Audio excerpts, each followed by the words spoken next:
Bonjour, on va s'intéresser aujourd'hui à l'équation d'oxydoréduction que vous voyez sur votre écran.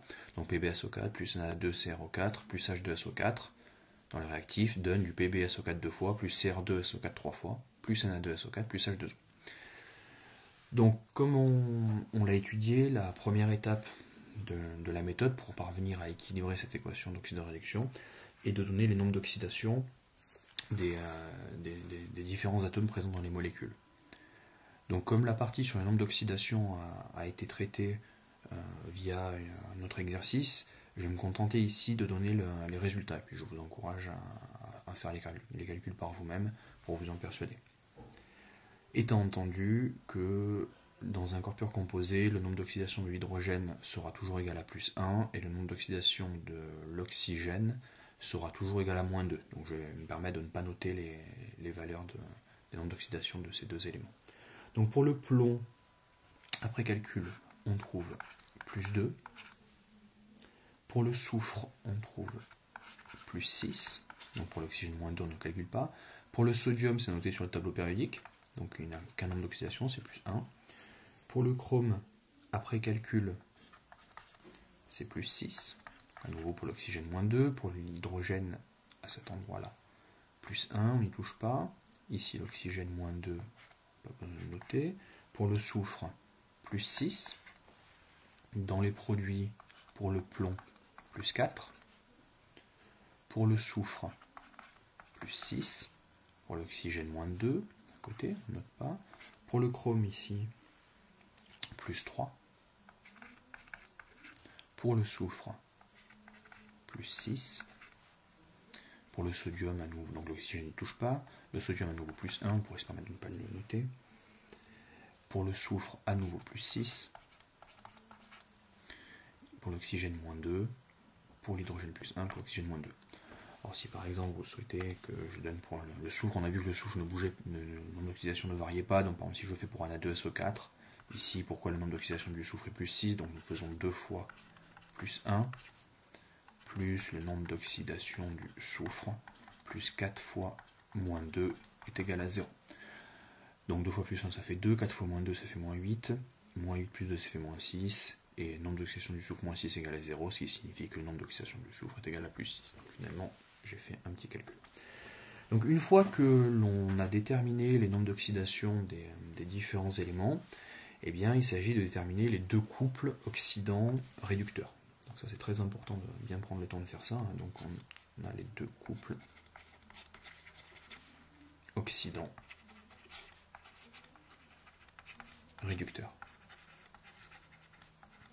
Alors pour ce faire, nous allons déjà devoir éliminer, dans un premier temps, les espèces chimiques dont les nombres d'oxydation ne varient pas, donc dont tous les nombres d'oxydation ne varient pas entre les réactifs et les produits. Donc on voit que les nombres d'oxydation ne varient pas pour l'hydrogène, le soufre et l'oxygène, donc dans H2SO4, ce sera ni un réactif ni un produit. Et donc pareil, ici dans Na2SO4, puisque le nombre d'oxydation du sodium ne varie pas, celui du soufre non plus, celui de l'oxygène non plus, et idem pour H2O.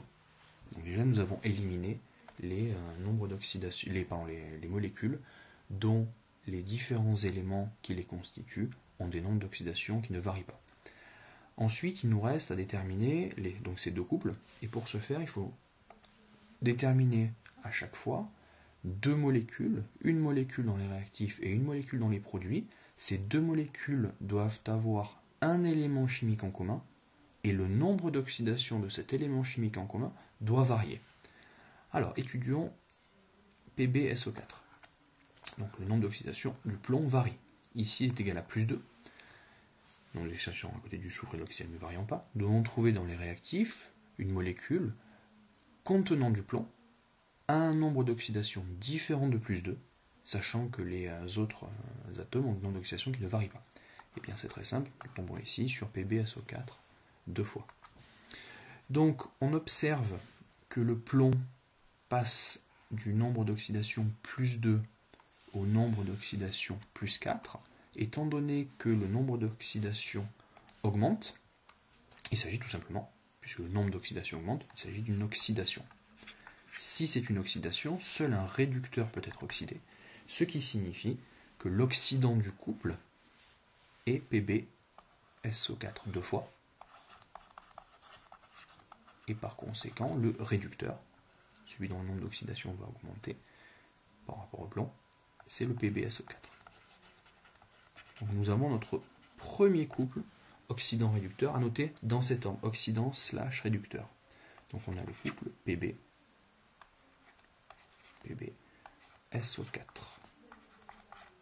deux fois PbSO4. Donc là, c'est le premier couple. Voilà. Le second couple, donc on a compris la méthode. Le second couple, on cherche donc deux molécules, une molécule présente dans la réactif, une molécule présente dans les produits, contenant un élément chimique en commun au minimum, mais par contre cet élément chimique en commun doit avoir un nombre d'oxydation qui varie. Donc on tombe tout de suite sur le chrome, puisque le chrome passe du nombre d'oxydation plus 6 à un nombre d'oxydation plus 3. Notez que dans la molécule produit, c'est noté Cr2, mais c'est bien chacun de ces deux chromes qui est au nombre d'oxydation plus 3. Alors, ici, donc le nombre d'oxydation diminue, et si le nombre d'oxydation diminue, il s'agit donc d'une réduction.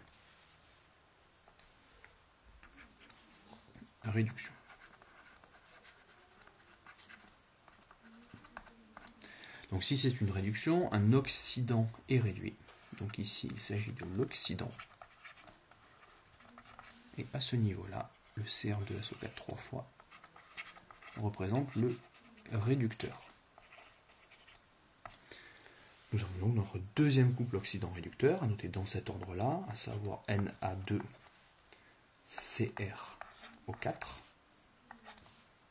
Cr2SO4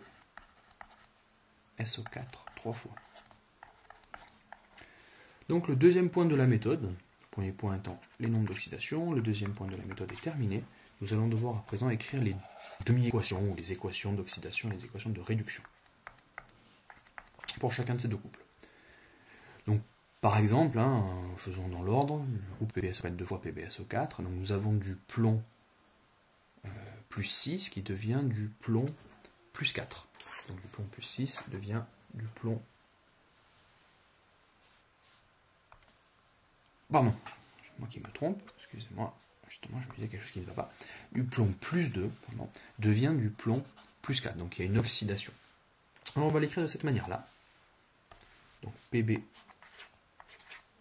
plus 2 devient du Pb plus 4. Donc ça, c'est la réaction d'oxydation qui n'est évidemment pas terminée puisqu'on n'a pas étudié l'échange électronique. Donc réaction d'oxydation.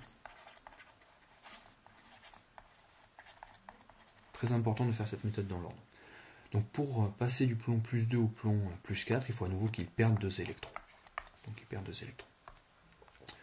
Écrivons cette équation avec les molécules réelles, la formule réelle. Donc un plomb plus 2, puisque c'est du PbSO4, donc nous écrivons PbSO4, perd 2 électrons, et nous avons un seul plomb plus 4, puisque c'est Pb, donc un Pb, SO4 deux fois.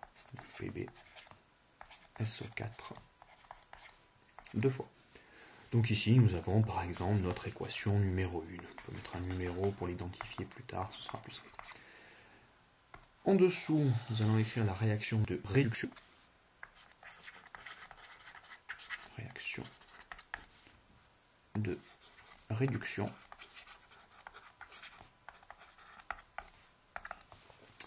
Alors, mettons ici, réaction de réduction, donc on passe au nombre d'oxydation. Nous avons du chrome plus 6 qui devient du chrome plus 3. Donc cette fois-ci, ça sera un gain d'électrons. Nous avons du chrome Cr plus 6 qui devient du Cr plus 3. Donc pour ce faire, c'est un gain, et puis c'est un gain de 3 électrons. Et donc là, attention, je vais dézoomer la page pour voir dans son intégralité à la fois l'équation générale et puis l'équation d'oxydation et de réduction. Alors attention, parce qu'ici il y a une petite subtilité qui est la suivante. Nous avons 2 chrome plus 3. Nous avons 2 chrome plus 3. Par conséquent, il sera nécessaire, si nous avons 2 chrome plus 3 dans l'équation générale, il est nécessaire d'avoir 2 chrome plus 3 dans l'équation de réduction. La seule possibilité pour avoir une équation équilibrée, une équation de réduction équilibrée, eh bien, est de multiplier toute cette équation par 2. Ce qui nous amène à 2 chrome plus 3. Le 2 qui est là-haut correspond à ce 2 là. Ici, nous devons multiplier le 3 par 2, ce qui nous donne 6 électrons, et donc 2 chrome plus 6. Si nous écrivons plus proprement, je rezoome, si nous écrivons plus proprement cette équation, nous avons donc 2 chrome plus 6 plus 6 électrons donne 2 chrome plus 3. Et en l'écrivant avec les molécules réelles, donc nous avons donc du Na2CR, peut-être dézoomer pour qu'à nouveau voir tout ce qu'il faut. Nous écrivons donc 2 de Na2CrO4 plus 6 électrons donne, et attention, n'écrit pas le 2, puisque le 2 est déjà dans CR2, C. Donc CR2 SO4 3 fois. Voilà. Donc à ce niveau-là, hein, nous avons presque fini. Il concerne la partie purement d'oxydoréduction. Il suffira juste d'éliminer les deux équations, les électrons entre les deux équations. Donc en effet, nous avons 2 électrons qui sont perdus à cet endroit-là et 6 électrons qui sont gagnés à cet endroit-là. Donc ceci n'est pas possible, bien évidemment, puisque le nombre d'électrons perdus doit être égal au nombre d'électrons gagnés. Et là, l'étape supplémentaire de la méthode est le bilan provisoire, ce que j'appelle le bilan provisoire, dans le sens où on ne prend en compte que les 2 couples oxydant-réducteurs et pas les 2 autres espèces. Donc le bilan provisoire.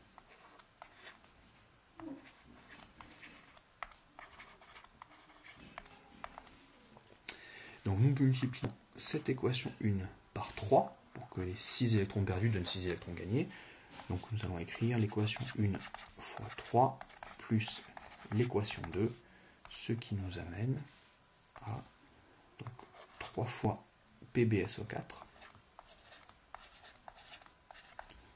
donc moins 6 électrons, on ne les exagère pas puisqu'on voit bien qu'ils vont s'annuler, plus 2 fois Na2CrO4, évidemment plus les 6 électrons, ce qui donne 3 PbSO4 2 fois,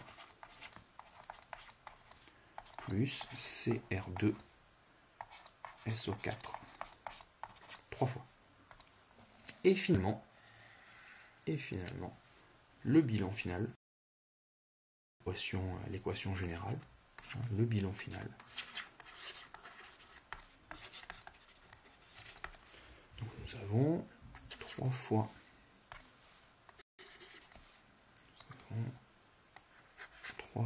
Pb SO4 plus 2 fois Na2CrO4 plus plus un certain nombre de H2SO4, ce qui nous donne 3 fois PbSO4 2 fois plus Cr2, attention c'est un Cr2, on n'y touche pas, SO4 3 fois, plus un certain nombre de Na2SO4, et plus un certain nombre de molécules d'eau. Donc pour équilibrer cette équation, vous faites comme vous faites depuis finalement l'année de première, je vous donne le résultat, et je vous laisserai vous en persuader en vérifiant, mais ça, il n'y a aucune difficulté particulière. Donc il y en a 8, il y en a 2 sur Na2SO4, et il y en a 8 pour les molécules d'eau. Voilà, donc à chaque fois que vous tombez sur une équation d'oxydoréduction, appliquez cette méthode pour être à même de l'équilibrer. Je vous remercie.